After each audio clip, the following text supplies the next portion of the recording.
మేధావులు దయచేసి గమనించమని, ఈ సభల యొక్క తీరుతెన్నులను మీరే అధ్యయనం చేయమని కోరుతున్నాం. జగన్ గారు పెడుతున్న సిద్ధం సభకు ఒక సిద్ధాంత బలం ఉంది. సిద్ధం సభకు ఒక ఆశయం ఉంది. సిద్ధం సభకు ఒక లక్ష్యం ఉంది. సిద్ధం సభలో ఒక అంకిత భావం ఉంది. సిద్ధం సభలో ఒక ఐక్యత ఉంది. అంటే ఇప్పటికీ ఈ 5 సంవత్సరాలు పరిపాలించడానికి అవకాశం ఇచ్చిన ప్రజలకు, ఆ ప్రజలకు నాయకుడికి మధ్యలో అనుసంధానకర్తలుగా పనిచేసిన క్రియాశీలక కార్యకర్తలను ఎన్నికలకు సన్నద్ధం చేయటం కోసం మనందరం సిద్ధమని, అందరు కలిసికట్టుకొచ్చినా విడివిడిగా వచ్చినా పోరాటం చేయడానికి ప్రతి చిన్న కార్యకర్త దగ్గర నుంచి రీజనల్ కోఆర్డినేటర్ గారి వరకు, స్వయాన ముఖ్యమంత్రి గారి వరకు మేము సిద్ధమని ప్రకటిస్తున్నాం. దానిలో మాకు లక్ష్యం ఉంది. ఇప్పటికే ఆశీర్వదించిన ప్రజలకు చేసిన మేళ్లను ప్రచారం చేసుకోవటం కోసం ఈ సన్నాహక సభలు. మా సిద్ధాన్ని గ్రౌండ్ లెవెల్ వరకు ప్రకటిస్తూ గౌరవ ముఖ్యమంత్రి గారు స్వయాన ఆయనే వచ్చి తనకున్న బలాన్ని, సైన్యాన్ని క్రోడీకరించి ఆ సైన్యంలో సమర శంకారావాన్ని పూరించడానికి ఆయన చేస్తున్న సిద్ధం సభలు. నువ్వు పెడుతున్న సభలు, నువ్వు తిరుగుతున్న రోజులు, నువ్వు జనంతో మాట్లాడుతున్న మాటలకు, జగన్మోహన్ రెడ్డి గారు చెబుతున్న ఉపన్యాసాలకు పొంతనే లేదు. జగన్మోహన్ రెడ్డి గారు 2019లో ఇచ్చిన హామీలను నెరవేర్చాను, నేను నెరవేర్చానని మీరు నమ్మితేనే నాకు మళ్ళీ ఓటేయమని చెబుతున్నాడు. ఎంత హీరోటిక్గా ఉన్నదండి, ఎంత హీరోయిజం ఉంది ఆ డైలాగులో. ఎంత దమ్ముండాలి ఆ విధంగా చెప్పాలంటే. అడుక్కుంటున్నాడా? కాదు, నేను మేలు చేశానని మీరు భావిస్తే నాకు ఓటేయమని చెప్పిన తొలి రాజకీయ నాయకుడు ఈ భారతదేశంలో ఒక్క జగన్మోహన్ రెడ్డి గారే. అదే పదాన్ని తన కార్యకర్తలకు, తన క్రియాశీలక కార్యకర్తలకు, రేపు సైన్యానికి, రేపు బూతుల దగ్గర సమర శంఖాన్ని పూరించి మళ్ళీ ప్రజల కోసం యుద్ధం చేయబోతున్న వైఎస్ఆర్ కాంగ్రెస్ పార్టీ నాయకులకు స్పృహ కల్పిస్తూ, తను చేసిన మేళ్లను చెప్పుకుంటూ, ఇంకా చేయాల్సిన మేళ్ల గురించి ఒకసారి గుర్తు చేసుకుంటూ, ఈ రాష్ట్ర ప్రజల పట్ల జగన్మోహన్ రెడ్డి గారికి ఉన్న అంకిత భావాన్ని చెప్పటమే సిద్ధం సభకున్న లక్ష్యం. ఎక్కడ డీవియేషన్ లేదు. తెలుగుదేశం పార్టీ 2014 నుంచి 19 వరకు ఏ విధంగా విఫలమైంది, ఎన్ని హామీలు ఇచ్చింది, ఇచ్చిన హామీలు ఎందుకు నెరవేర్చలేదు, నెరవేర్చకపోవడానికి కారణాలు ఏమిటి, దానిలో స్వయంకృతం ఉందా లేకపోతే స్వయం లాభం ఉందా, నిజంగానే పరిస్థితులు అనుకూలించలేదా అని ప్రజలు నిర్ణయం తీసుకొని 2019లో జగన్మోహన్ రెడ్డి గారిని ముఖ్యమంత్రిని చేశారు. వారిని ముఖ్యమంత్రి చేసేటప్పుడు జగన్మోహన్ రెడ్డి గారు నవరత్నాలు అనే హామీలను ఇచ్చారు. ఆ హామీలలో 98% నెరవేర్చాడు. నెరవేర్చిందే సిద్ధం సభలో చెప్తున్నాడు. నెరవేర్చడానికి మళ్ళీ ఇంకొక అవకాశం అని చెప్పి అడుగుతున్నాడు. 175కి 175 గెలవాలనే దృఢ సంకల్పంతో ఉన్నాడు. ఏముంది దాంట్లో? ఎందుకు భయపడతాడు? నువ్వేం చెప్తున్నావు? అసలు నువ్వు 175 మంది ఎమ్మెల్యే టిక్కెట్లను ఇవ్వటానికి నువ్వు సిద్ధంగా ఉన్నావా? నీ దగ్గర అభ్యర్థులు ఉన్నారా? ఒక్కొక్క స్థానానికి ఎంతమంది అభ్యర్థులు పోటీ పడుతున్నారు? నీది ఇంకిపోయిన చెరువు, ఇదేమో ఊట బావి. ఇక్కడ పోటీ పెరిగింది. నేను పోటీ చేస్తానంటే నేను పోటీ చేస్తానని ఆశావాహులు వైఎస్ఆర్ కాంగ్రెస్ పార్టీలో క్రియాశీలకంగా అడుగుతున్నారు. జగన్మోహన్ రెడ్డి గారు ఒక యుద్ధాన్ని చేయటానికి సంకల్పించినప్పుడు తన సైన్యం ఎలా ఉండాలి, తన సైన్యము ఎలాంటి శక్తి యుక్తులు కలిగి ఉండాలనే వ్యూహరచనలో భాగంగా కొన్ని చోట్ల మార్పులు చేర్పులు చేస్తున్నారు. అది సంస్థాగతమైన ప్రతి రాజకీయ పార్టీ చేసుకునే అంశాలే. నిన్న నువ్వు పర్చూరు సభలో, అక్కడ ఇంకొల్లు సభలో నన్ను తిట్టావు, గౌరవ ఎంపీ గారు నందిగం సురేష్ గారిని తిట్టావు, కన్నం బలరామకృష్ణమూర్తి గారిని తిట్టావు, ఆమంచి కృష్ణమోహన్ని తిట్టావు, మిగతా వాళ్ళందరినీ తిట్టావు. ఏమని తిట్టావు? ఒకరిని దోపిడీ దొంగలు, ఒక్కొక్కళ్ళేమో నువ్వేం పొడిచావో చెప్పు. ఏమండి, యువకులైన మేము స్వయం కృషితో ఎలాంటి బ్యాక్గ్రౌండ్స్ లేకుండా కేవలం వైఎస్ఆర్ కాంగ్రెస్ పార్టీ అనగా వైఎస్ రాజశేఖర రెడ్డి గారు, ఇప్పుడు జగన్మోహన్ రెడ్డి గారు దయతో ఎదిగి వారిచ్చిన అవకాశాల్లో నుంచి పుట్టిన వాళ్ళం నేను, నందిగం సురేష్ గారు. మా నాన్నగారు, మా అమ్మగారు వారికి ఇప్పటికీ తెలియదు.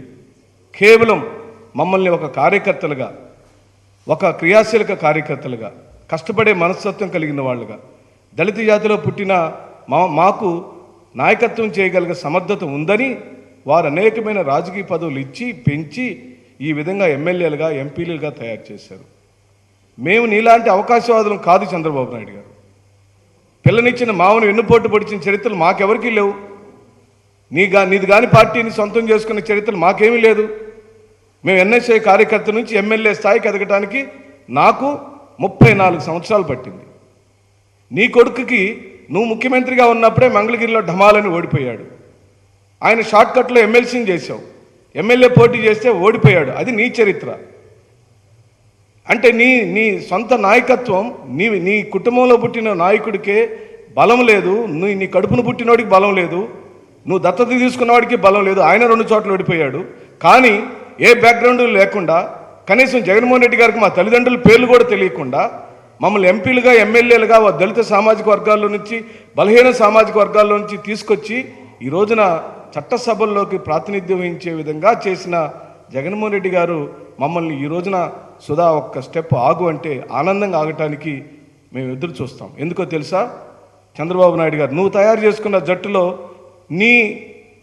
నీ టైలర్ మేడ్ అంటే నీ ఒకే తాను ముక్కల్లాగా, నీ మనస్తత్వం లాగా, నీ రాజకీయ చరిత్రలాగా, నీ రాజకీయ ప్రయాణం లాగా నీ జట్టు ఉంటుంది.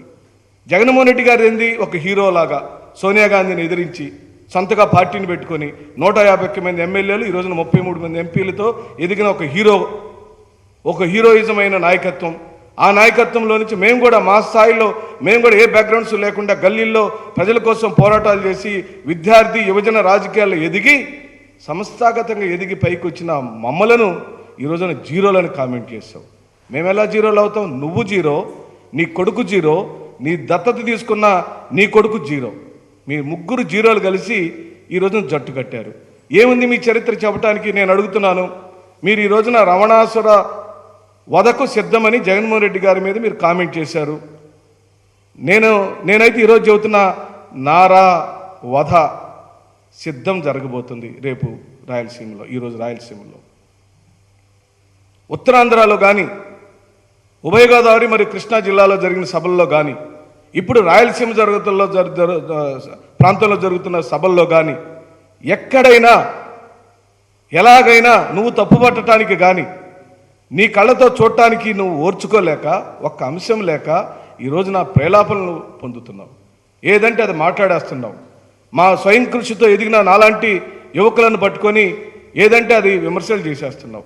చాలా చాలా దిగజారుడు చిల్లర రాజకీయాలు మీరు మాట్లాడుతున్నారని సందర్భంగా నేను మనవి చేస్తూ, టిక్కెట్లు కోల్పోయి చీటీ చించేశాడు అని మా నాయకుడి గురించి మీరు మాట్లాడారు. చంద్రబాబు నాయుడు గారు వారి సమూహానికి, వారి పార్టీకి మరియు ప్రజలందరికీ, నా సంతనూరుపాడు నియోజకవర్గ ప్రజలకు, ఈ ఆంధ్ర రాష్ట్రంలో తెలుగు ప్రజలందరికీ మనవి చేస్తున్నా, నేనైనా మరి ఏ ఇతర రాజకీయ నాయకులైనా జగన్మోహన్ రెడ్డి గారి యొక్క వ్యూహంలో నుంచి, జగన్మోహన్ రెడ్డి గారి యొక్క ఆలోచన విధానంలో నుండి ఆయన యొక్క జట్టులో ఓ కూర్పులో ఉద్భవిస్తాం, పుడతాం. అవకాశం వస్తుంది. అవకాశం ఆయన ఇస్తే వచ్చింది. మా రాజకీయ జీవితాలన్నీ జగన్మోహన్ రెడ్డి గారు ఇచ్చిన ఒక బహుమానం. ఆయన ఇచ్చిన బహుమానాలలో మేము ఆయన వ్యూహాలకు తగ్గట్టుగా పనిచేయడానికి సంసిద్ధంగా ఉన్నాం. అనేక మార్లు ప్రకటించాం. కార్యకర్తగా పనిచేయటానికన్నా మించిన పదవి, అంతకన్నా తృప్తి జగన్మోహన్ రెడ్డి గారి యొక్క పార్టీలో, జగన్మోహన్ రెడ్డి గారి యొక్క నాయకత్వంలో అంతకన్నా ఏముంటుందండి? నీలాంటి వాడి దగ్గర ఎమ్మెల్యేలుగా, ఎంపీలుగా, మంత్రులుగా ఉండటం కన్నా జగన్మోహన్ రెడ్డి గారి యొక్క నాయకత్వంలో ఓ కార్యకర్తగా ఉంటే దమ్ము ఉంటుంది, ధైర్యం ఉంటుంది, హీరోయిజం ఉంటుంది. కానీ నీ దగ్గర అంతా వెన్నుపోటులు ఉంటాయి, దోపిడి దొంగల ముఠాలు ఉంటాయి, రాజమండ్రి సెంట్రల్ జైలు ఉంటుంది. అలాగే స్కిల్ దొంగవు నువ్వు. నీ దొంగల యొక్క ముఠాలో మేమెందుకు ఉంటాం? హీరోతోనే ఉంటాం. హీరో నిర్ణయాలు గౌరవిస్తాం. ఆయన నిర్ణయాలు అది మా సొంతదైనా లేదా మన ప్రజలకు సంబంధించిన ఏ నిర్ణయాలైనా ఆయన సహేతుకంగా, బాధ్యతాయుతమైన నాయకుడిగా ఓ సామ్రాజ్యాన్ని ఆయన పరిపాలించేటప్పుడు ఎన్ని చర్యలు తీసుకోవాలో, ఎంత సామాజిక న్యాయాలు చేయాలో ఈరోజు మేము సభాష్ అంటున్నామండి. ఓసీ వర్గాలు కంటెస్ట్ చేసే నియోజకవర్గాలు బలహీన వర్గాలకు ఇస్తున్నాడండి. నీ వల్ల అవుతుందా? నీకు చేత అవుతుందా? అనేక తరాల నుంచి పెద్ద కులాల్లో ప్రాతినిధ్యం వహించిన నియోజకవర్గాల్లో కూడా ఈ రోజున బీసీ వర్గాలకు సంబంధించిన నాయకత్వాలను పోటీ పెట్టే దమ్ము, ధైర్యం ఈ భారతదేశంలో కేవలం జగన్మోహన్ రెడ్డి గారికి మాత్రమే ఉంది. కొంతమంది పోలుస్తున్నారు, కాంశీరామ్ గారు చేసిన సామాజిక న్యాయం చాలా గొప్పది, మాయావతి తీసుకొచ్చిన విప్లవం చాలా గొప్పది. ఆ గొప్పతనాలు వేరు. ఎందుకంటే వాళ్ళ ఆ సామాజిక వర్గాల్లో పుట్టి ఆ హ్యూమిలేషన్ ఎదుర్కొని సామ్రాజ్యాన్ని పరిపాలిస్తే, ఇలాంటి కంపోజిషన్లు చేస్తేనే మంచి రాజ్యం ఏర్పడుతుందని కాంశీరామ్ గారు మహానుభావులు బాబాసాహెబ్ అంబేద్కర్ యొక్క భావజాలాన్ని ఆ రోజున ఉత్తరప్రదేశ్లో ఇంప్లిమెంట్ చేస్తే ఈ రోజున ఎన్నో నాయకత్వాలు పుట్టినాయి.